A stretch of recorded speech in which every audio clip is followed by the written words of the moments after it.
And like I said, it's Education Tuesday. Njiru and Josephat hosting Kenya's biggest conversation with you this morning.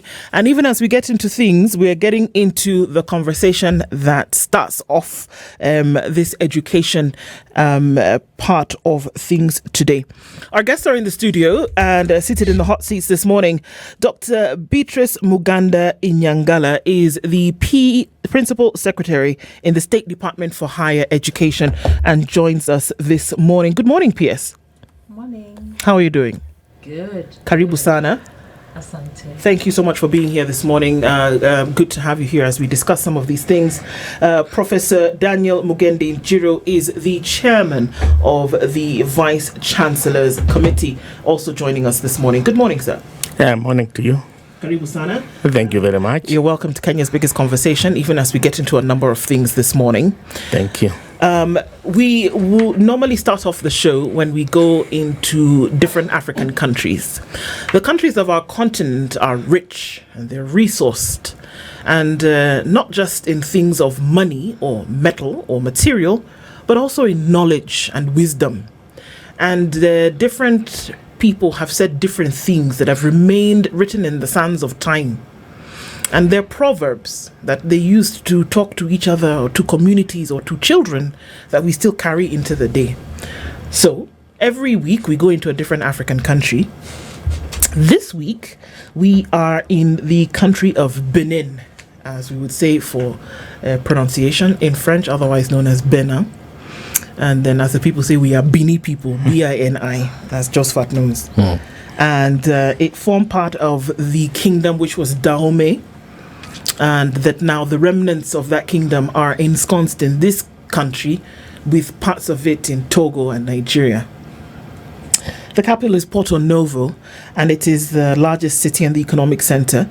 The primary port is Cotonou. It's bordered by Togo, Nigeria, and Niger and Burkina Faso. And its population resides along the southern coastline, which is the very famous Bight of Benin. And the proverb that the Wahengas we were sharing this morning, which we would love to get your interpretation of as we get into things, it goes like this: the thing which is in the belly of someone is what is in his heart. The thing which is in the belly of someone is what is in his heart. We'll start with you, PS. What you care about seriously, you feel it in your stomach. Yes. Yeah. You feel it. It burns. You want to do something about it, isn't it? That thing that you care about the most. Yeah. Absolutely. What about you, sir?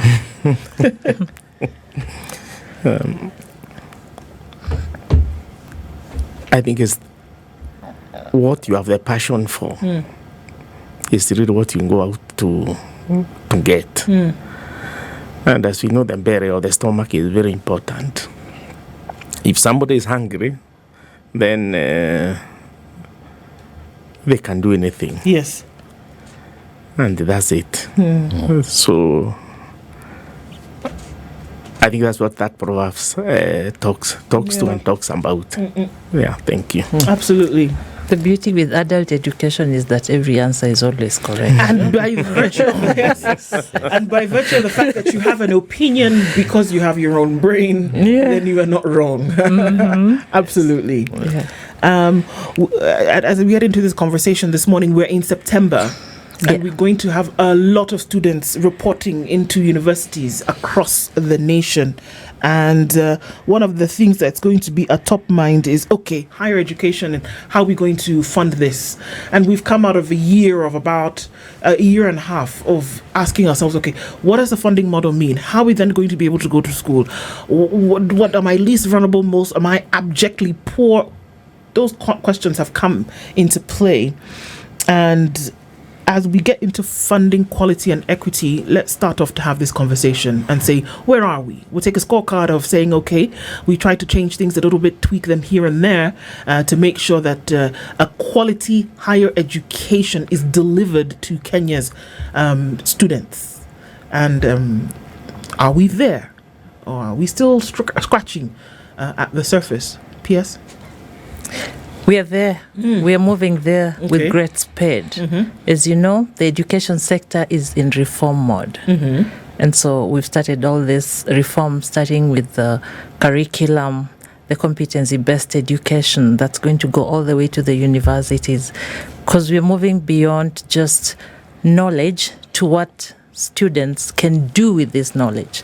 So if a child in a family has studied business education, it's not just about the knowledge, but they can sit with their parents who are mamambogas and help them develop a business plan. So that's what we mean by quality education.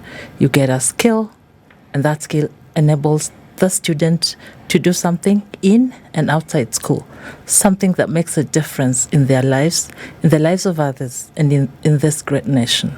Yes. Prof, as you sit on the Vice Chancellors Committee, you have seen, you have heard, there have been issues when it comes to funding model. There have been issues as to whether HELB is enough. There have been issues as to how we're going to get this cycle of things moving. From your perspective, what does the outlook appear to be? The outlook is good, and I don't think it could have been any better. I think we are in a time that, as the PS has saying, the things are changing, education is changing. I think also the funding space is also changing. And really at the university with the new funding model for us is a game changer. I want to say that, yes, money challenges will always be there. But I think what the government has done is to ensure that the universities that have perennially and been underfunded, because when we are in the DUC, mode of funding the universities, we realize that we will never be able to get enough resources to keep the universities running. But with the new funding model, which we are calling the student-centered model, we have seen funds now flowing into the universities. And the first cycle, that was 2023, 2024, when we started this funding model, either two, we're only receiving about 42 billion Kenya shillings into the universities. But within the first cycle, we moved that figure to about 81 billion. And indeed, as a result, then, many of the universities that were either too technically insolvent, we've been able to pull ourselves out of that hole. And we are now strong on the path of sustainability and financial prudence. So therefore, we feel that the new funding model is a game changer. Yes, we'll continue to require more funds, but the trajectory is that with the new funding model, then all the universities, even those that were technically insolvent in another 2 years or so, we should be out of that. We should all be doing well as far as financing is concerned. And interesting, Prof, because for far too long, the conversation when it comes to universities and relation with the government, it dwells into funding, and we talk about resources. But a lot of us Kenyans are wondering today, is the unit cost of education known to either the policy formulators or the government itself? Because as you say, we've advanced from 41 to 80 something billion, so resources are flowing to the universities, but still they are not sufficient. If we don't have a target in mind where we know to run 1 university or 10 universities and per student, this is the unit cost of education, then it becomes difficult to budget. Is the unit cost of education known in this country? If I could come in, because I'm the planner here. Yes, we know the unit cost of education. And it varies from program to program. Because some programs will require more in terms of teaching and learning materials, reagents, equipment, space than others. Some will require more lecturers, more technical support than others. So that's why the cost of programs will vary from program to program, that is the unit cost of educating a single student, putting into consideration what it takes to cost all this input. And so it will vary from, let's say, 121,000 all the way up to around 447,000. That's the unit cost of educating a student. But what is important is that this cost is shared between government and parents and households and students. And this needs to be really clear that in the current financial year, what the new funding model has helped us achieve is a student relief of tuition that is the biggest in the generation. Students in universities have never really paid 5,814, which is the minimum at the moment. Medical students are paying 22,000. Okay. So this is a big relief. Okay. Yeah. Can I get an understanding of how this model works? Not that who gets what, but essentially, if I make an application to university, right? Yeah. And then I fill out the metrics that are required from the Ministry of Education at that level, there's a certain amount of money that will then be accorded to me. There is also a certain amount of money that I must pay, and then maybe there will be a loan that I will pay later. Now, this money that is allocated from government, does it go directly to the universities, but then under my file, as it were? It goes directly to university, or how does that work exactly? Yes, it goes directly to the universities. Okay. In fact, amounts that are disbursed on scholarships and loans, that is a government commitment to the universities. Goes to universities. Yes. Now, when we look at the fact that today, in May 2025, universities are in debt to 76 billion shillings. This is the money that they owe in back payments to KRA. This is money that is owed in back payments to arrears and also staff salaries that have not been able to uphold things like CBAs and etc., etc. How does that play out if this money goes directly to universities which are already debt-ridden, and we're supposed to deliver education which, according to both of you, is going on amazingly well? Let us not forget history. It is an issue of legacy. These debts have been haunting universities for a long period of time. And so we come in, we find pending bills, we design a model that increases the flow of funds to universities. We also work with universities on 3 pillars: strengthening governance and leadership, because efficiency and prudence in use of resources is just as critical as the money that's coming to the universities. We work with universities on diversifying funding streams so that they can also augment what comes in from the exchequer. So basically, incrementally, we are increasing the resources available to universities to pay off these debts gradually. And it's good that I'm here with Professor Mugendi. I think he can give a live case study of how he dealt with his pending bill. Okay, can we look at that? Because you sit on the committee of vice chancellors, so you're very aware of the issues that universities are going through, and because of the fact that we're talking government, it is public universities that we are speaking of. So how can we say and give education at the higher level a clean bill of health when we have close to 100 billion shillings of debt across universities? How can we do that? Thank you. I think as the PS are saying, we need to look at history. And as I said earlier on, the former way of funding the universities through different using differentiated unit cost or capitation rather was not sustainable, and that's why then many of the universities found themselves accumulating these debts to the amounts that you've mentioned. But the new funding model, when it kicked in, then many of us were able to pull out and we were able to pay whatever we were owing. For example, if I give example of University of Embu, by that time I had a pending bill of about 172 million that I was owing the lecturers in form of salary arrears because of what you mentioned, the CMBAs. Because then when we signed the new CMBA and there was no corresponding money or funds to pay, we were not able to pay. So we accumulated those arrears for 2 years. And you see, if then the new funding model did not kick in, up to now we'll still be accumulating and the figure will be growing.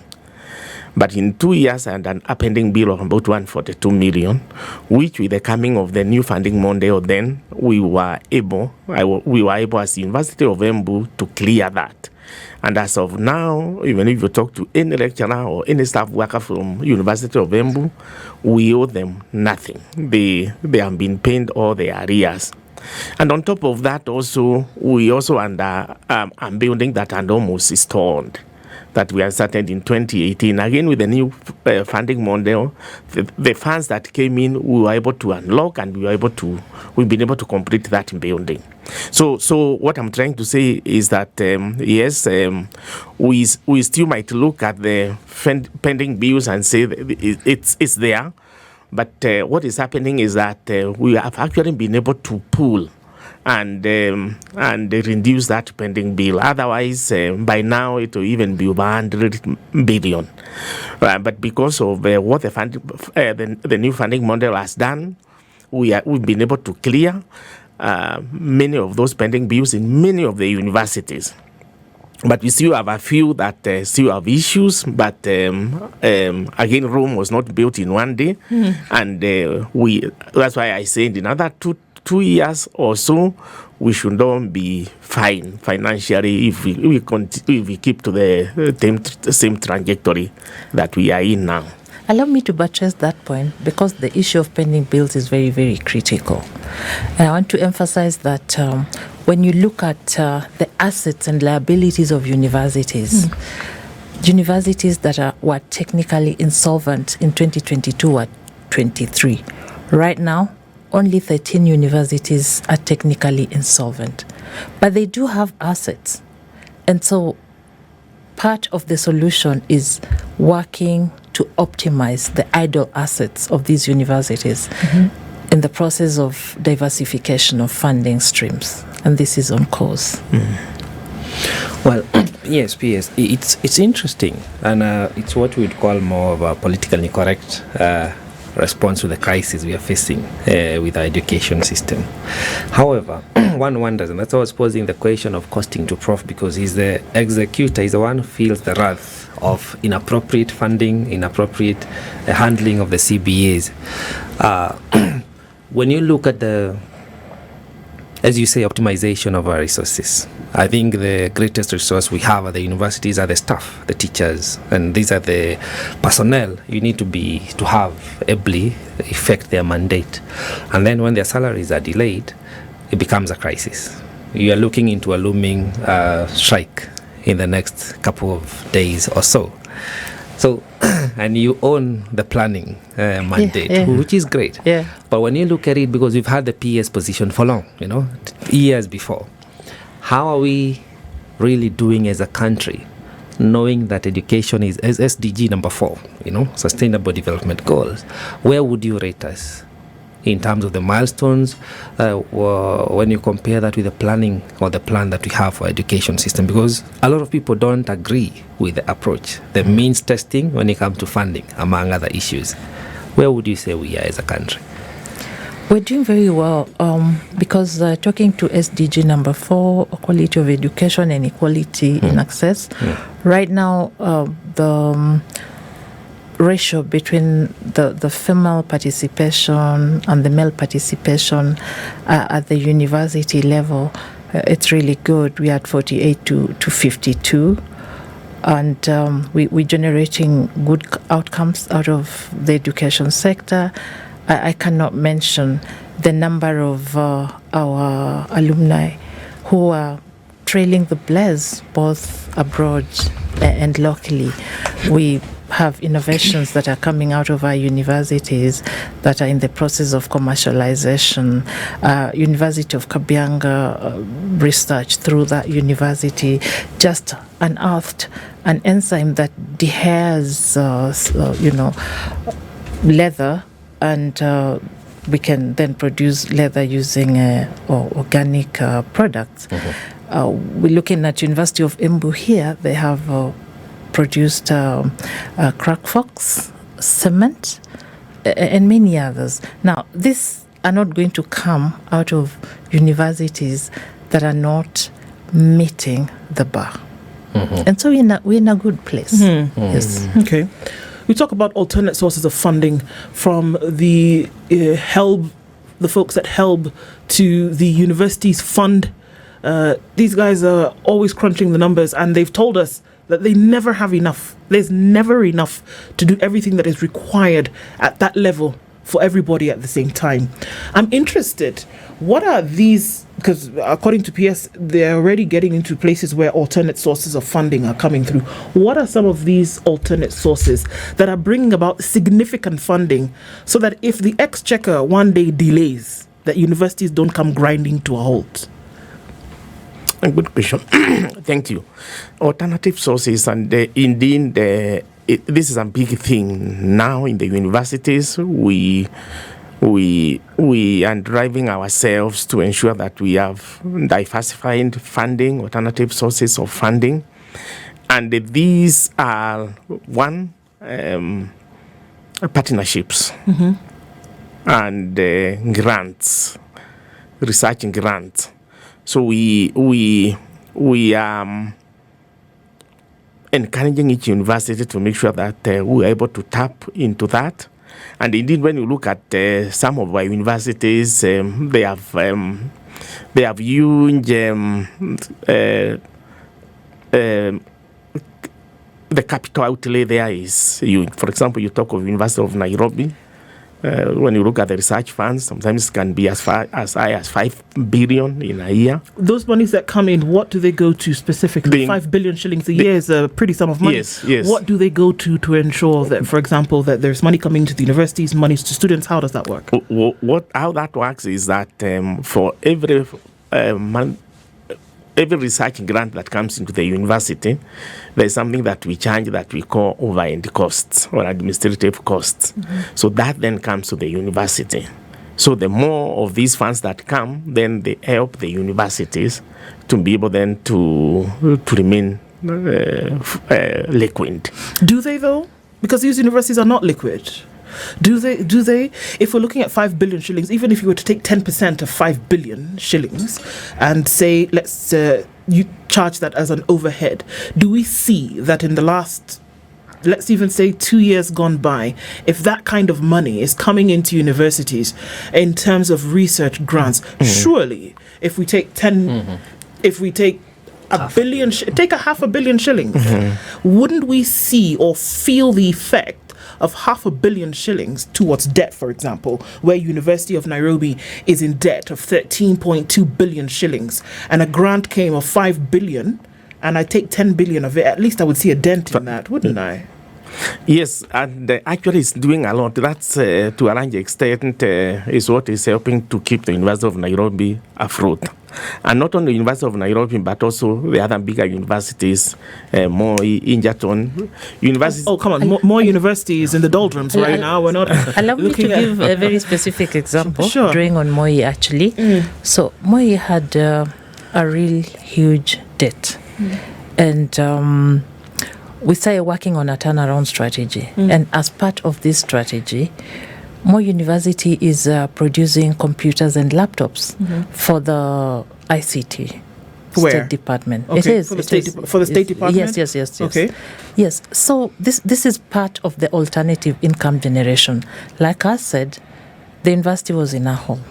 So we stopped digging, and we are filling that hole gradually. What kind of money are we talking about that's coming from these computers?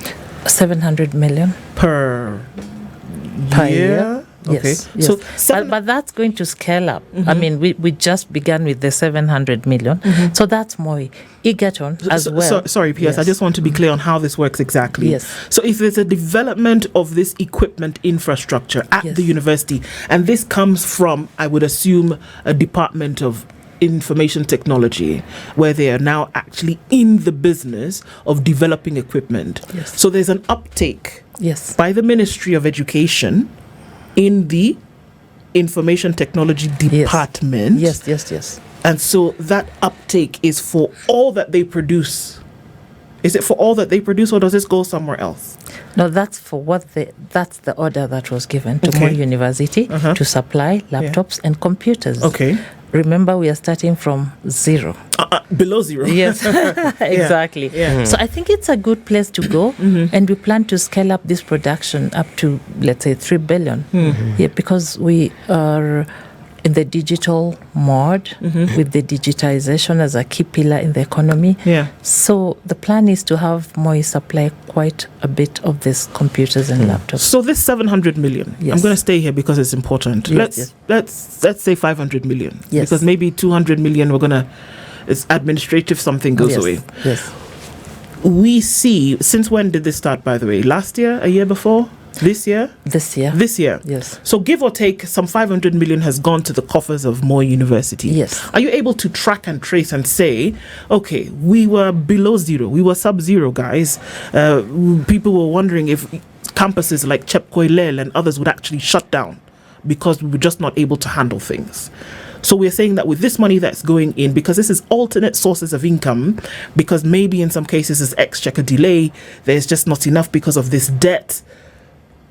We have seen that this money can go towards sorting out some of the problems that were perennial, that essentially saw that one of Kenya's oldest universities could shut down. Can we see and draw the lines between this project and the salvation of this institution?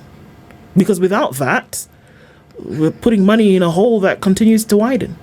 Certainly, we are tracking the revenues, the expenditures very closely, and universities also have targets of cost containment.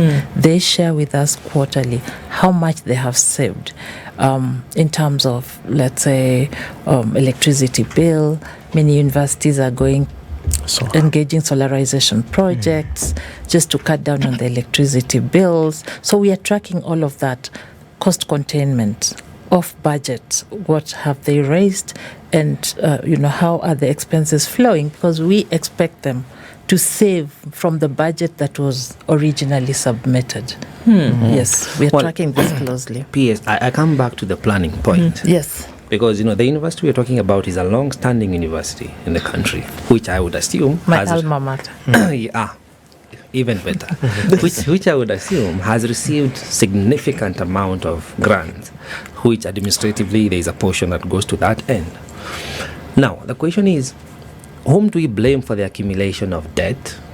Because this is not a 1 year, 2 year, 3 year debt. It's been over time. And then I want to counter the same with what you're talking to. In my opinion, I would say it's tokenization. That the institution is in crisis. Let's give them a project to supply computers, which could have been given to any other university. But I understand it's a rescue mission. But is it sustainable, really? And supposing there is what you'd call a regime change, because that's not really an education policy in terms of supporting the learning institutions. Are we going to get out of this hole? Actually, it's not tokenism. We are all aware of the government procurement regulations, right. And government to government is prioritized for procurement. So this was competitive, and Moi University won it competitively. And it had been producing laptops and computers before, until it went under. So back to your question, we cannot deny that there has been a crisis of sorts in management, but this is what we are addressing. We started off by introducing new governance structures. We have a new council in place that is very forward-looking, very strategic, very visionary. We have a new management in place. We've done serious audits, and we've identified issues that we are addressing actively with the new council and management. So there should be some life in that. Yes, a lot of life. Now, I want to throw a spanner in the works and ask Prof. Looking at our admission criteria into the universities, it so happens, coming from the KCSE, format, persons who would score D+ and below would not get a slot in the universities, give and take. And we all know that this country is very diverse in terms of social settings. So the learning environment varies depending on where you come from. Would you then agree, or rather do you subscribe to the thought that persons who get a D cannot get into university and do better and come out as, with a distinction or without necessarily having to bridge? Because I feel like we disservice a lot of young people whom, in my opinion, is not their fault that socially they were not able to be stimulated enough. Maybe they don't test well. Yeah. Even the testing itself. What's your take on this? Thank you. I think that's why we have this discussion of changing the way education system. Because now we've gone to CBC or CBE, which is more of a summative, so that this student accumulates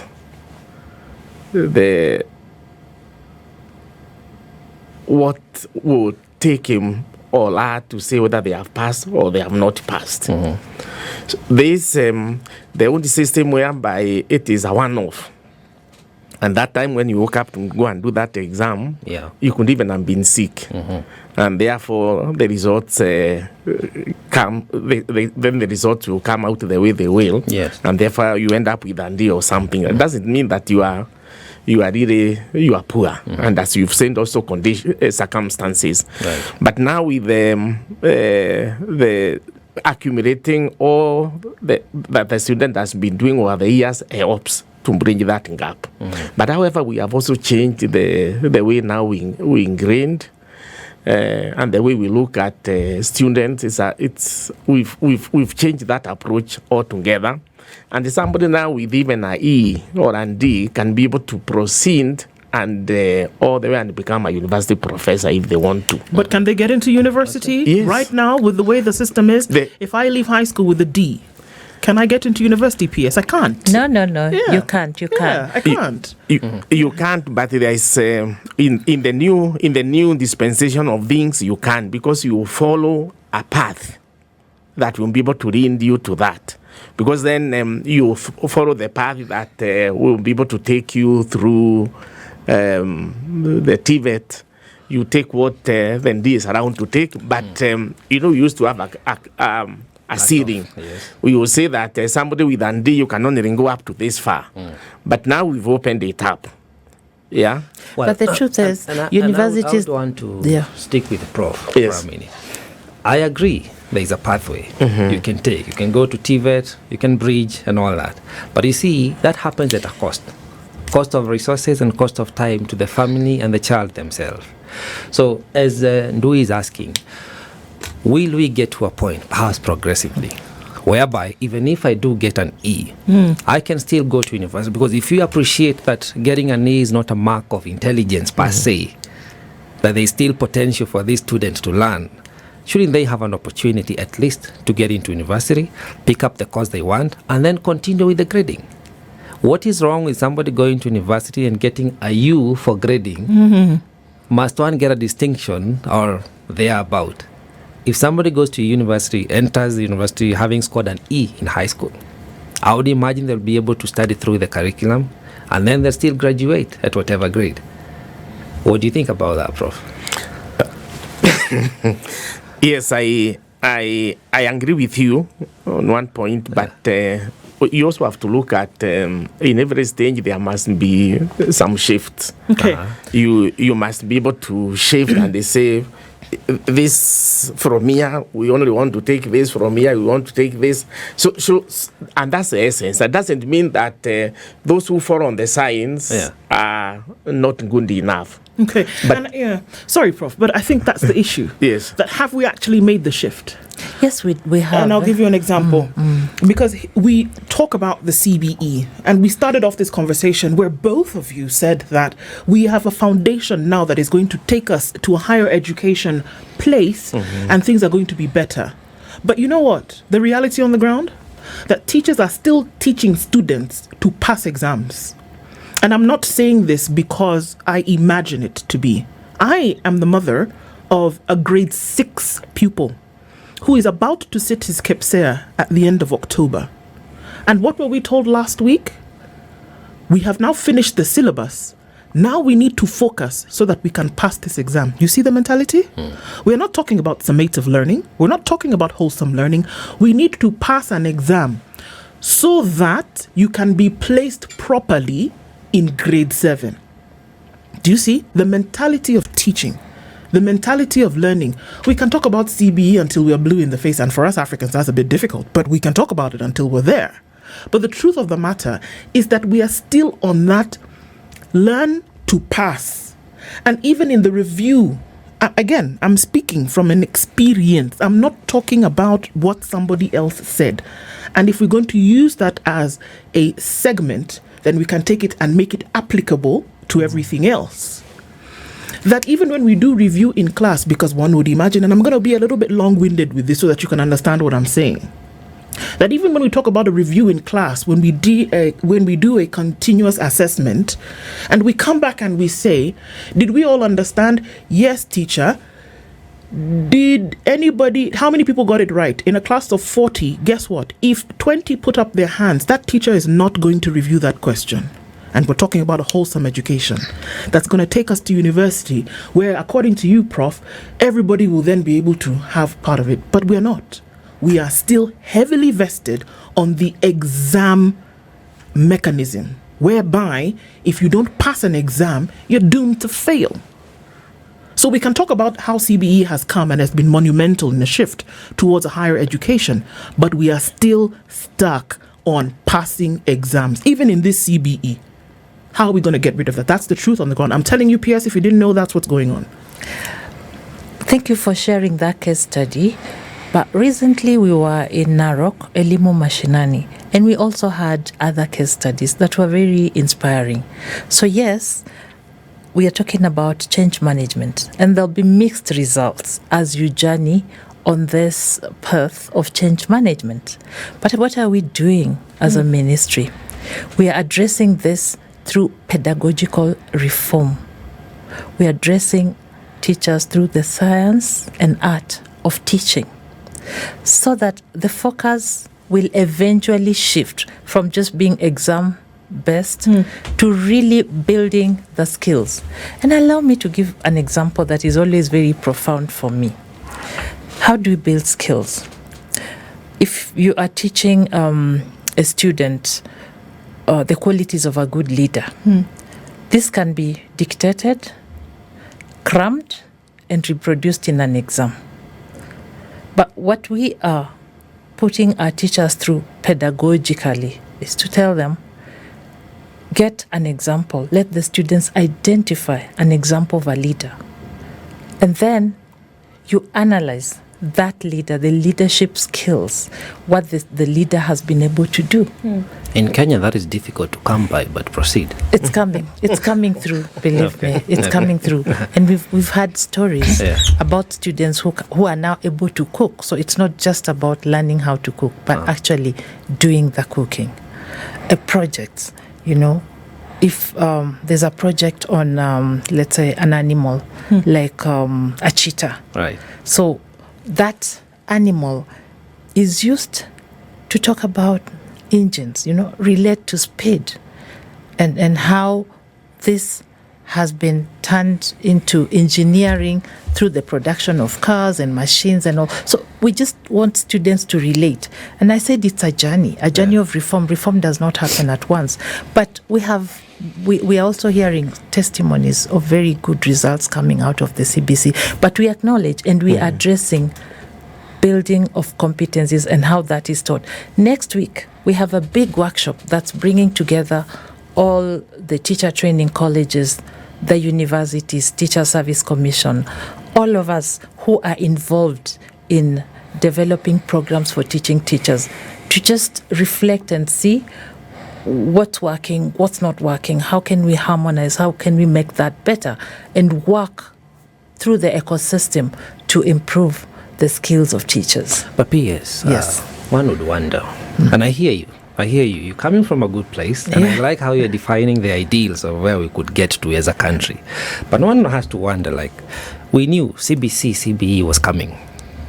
We knew we are going to have a shift in terms of grading, and impacting newer skill sets to our teachers. Why did we not plan ahead? Why do we need to now capacity build our teachers a year or so years later into the system already? And the concern I have with that is because we're talking of that change is a journey, is a process. I do agree and I appreciate that. But we have to agree we are gambling with the future, actually the present and future of our children. And that is poor planning 101, in my opinion. I am a planner, yes. And we are planning, and we've been planning, right. And I'm very confident we are doing a good job. Remember what I said, what is the focus of this training, of this workshop next week, is to assess the progress that has been made. Training has been ongoing. We just want to share the progress, what has been happening in the different spaces. So we're not saying we're going to start. We are going to assess progress. We are going to identify where the gaps are. And this is an ongoing process in any system, however advanced. Monitoring, evaluation, learning, addressing gaps, and moving on. So we're in a good place. How do we measure learning? Because it's important. We're coming to higher education later, because by the time you get to university, you've learned the formulas, you've learned the basic. One would imagine that you've learned the 1, 2, 4s of the processes. So what you're doing now is that you are applying those things towards a particular subject area. That's what happens in university. And then when you get to higher levels, you master it. And then if you're going to go beyond, when you do your PhD, now you specialize, right? That's what happens. So how do we build on that?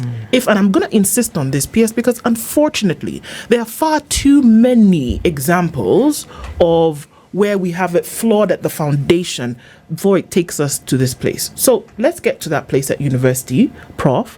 How do you measure that indeed? Because one would imagine that we're all working in this ecosystem whereby we're bouncing off of each other. You're talking with the primary school teachers, you're talking with the junior secondary school teachers, you're talking with the senior secondary school teachers, you're talking with university lecturers, and you're saying, actually, you know what, we're doing okay.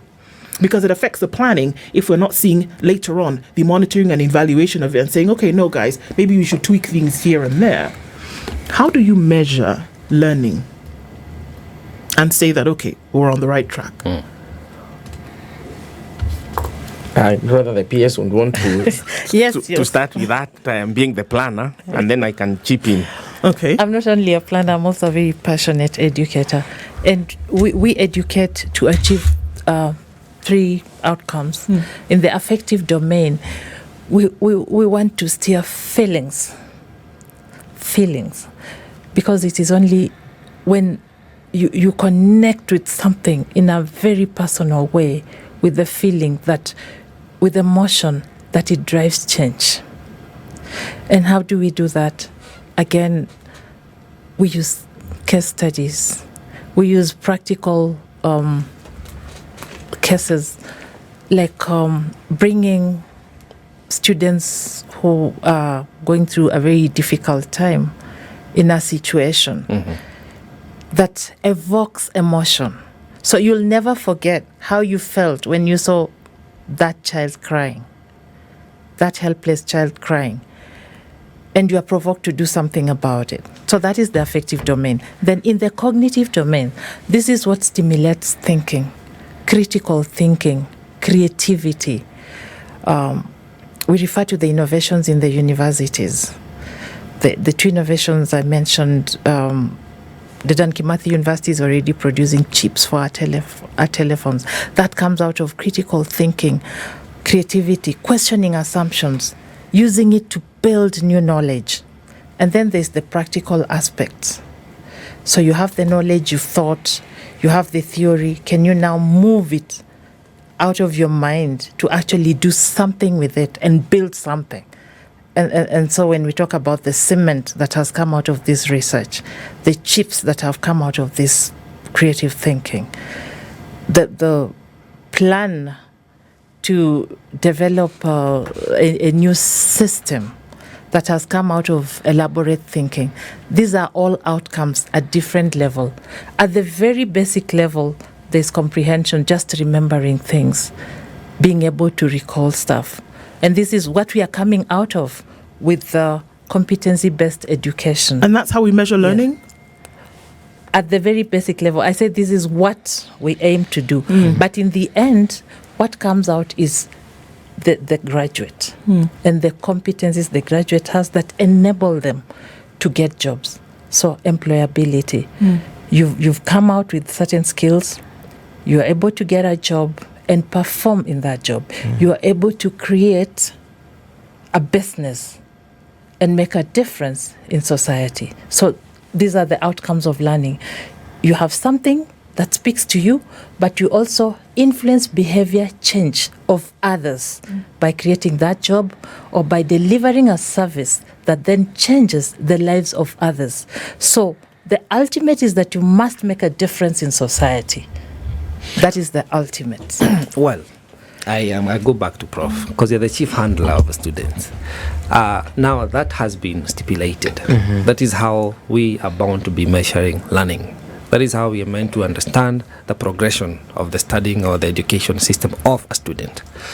The students you have in your fraternity today, and given the changing times in the world, where most of the courses are becoming obsolete, or in the next 10 years, they'll be irrelevant. I don't know whether we have mastered a change of curriculum now at the higher level learning, because at the lower level we have the CBE and the CBC.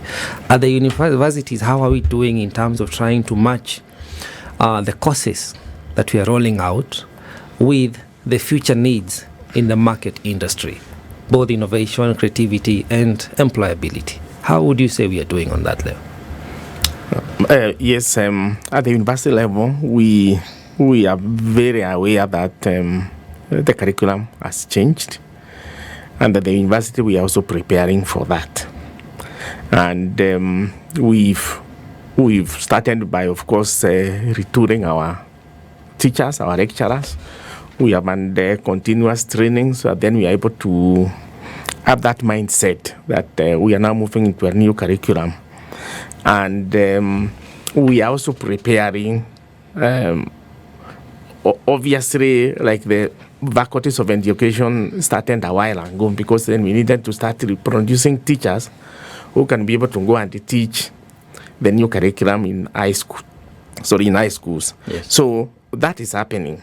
But also at the other levels, we are also looking at the curricula, because then the curriculum needs to change. And this time we are very, very conscious, and we are aware that that change needs to be there. When we move to the 844 system, yes. Actually, it's like these students found us in the universities, and we didn't know what to do with them. Yes. So we are telling ourselves we don't want to find ourselves in that space again. So I can tell you that we are very busy retooling ourselves and tweaking the curricula to ensure that we are compliant once we start receiving the CBE students. And this is happening not in one university, but in all the universities. And we have under a series of trainings. Yeah. And I can tell you, like, we've been having a forum, like, for the deans of the schools of education. Yes. Right now we have even somebody we have partnered with the partners who are helping us in the training. Yes. To ensure that the teacher is prepared for these changes. How would you know? Sorry, Prof, because we're rounding down to the top of it. But how would you know? Because in 2 years, you're going to have those students in university. They are the ones who are currently going to grade 10 in January. Yes. They made a selection last term to go into pathways.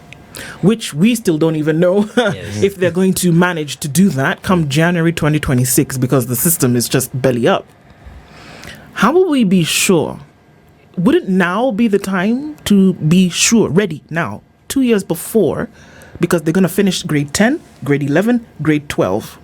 In 2027, in September, you will have your first cohort of CBE students in university. They are the ones who started with this whole thing when they were in grade 3. Are we going to be ready? Truthfully, are we going to be ready?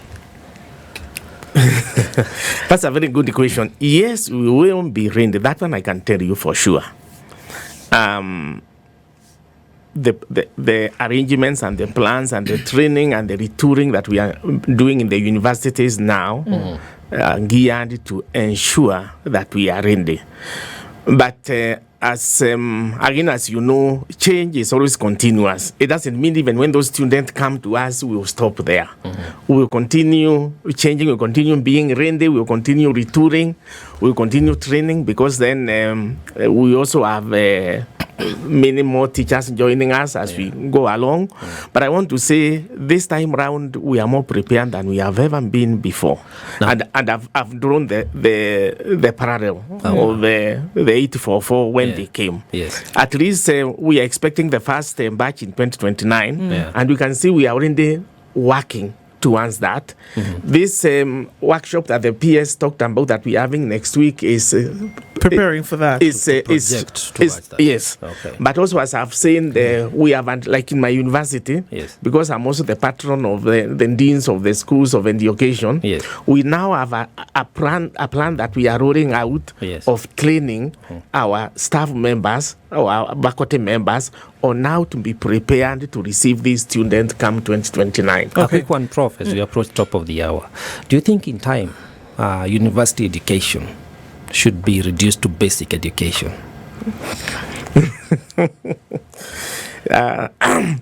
Then that's why we have basic, and that's why we have higher education. Because then, basic. I don't know whether that question is philosophical. Or No, it's actually practical, because I'm looking at developing the human capital, human resource. And Kenya rates very high. We're either between number 4 or 7 in Africa, depending on whom you talk to. And the only way to continue sustaining that momentum of a human resource population that is well developed is by improving the education system and allowing our people to develop more critical thinking and acquire skill sets. So if we have a scenario whereby we have a greater opportunity, according to SDG 4, for most people in Kenya to go to university, that's such that a stone throw will drop and you can hit a person in 5-10 years. I think that will give us a better resource. And allow me to step in. I know, because we are our time is gone. Yes, allow me to step in. So we are very conscious that the different levels of education have different purposes. For basic, it is just to be able to function in society. And for the higher level, it's to drive economic development and social transformation. Access without quality is a false promise. Quality without access is a broken promise. We will deliver both. And let me just finalize by saying we are looking to integrating technology across all the disciplines, all the domains of education. Whether it is music, we need modern technology. Teaching and learning, we need modern technology. In agriculture, in finance, in commerce, in medicine, it's all about robotics, AI. And as we look towards the future and curriculum review, curriculum redesign, we shall be integrating technologies to match and be globally competitive. A conversation that leaves us on a bit of a cliffhanger because it can't really ever end. Dr. Beatrice Muganda Inyangala is the Principal Secretary in the State Department of Higher Education. Professor Daniel Mugendi Njiru, Chairperson of the Vice Chancellors Committee, thank you for joining part of this conversation this morning. Asante sana. This is The Situation Room, the only way to start your day.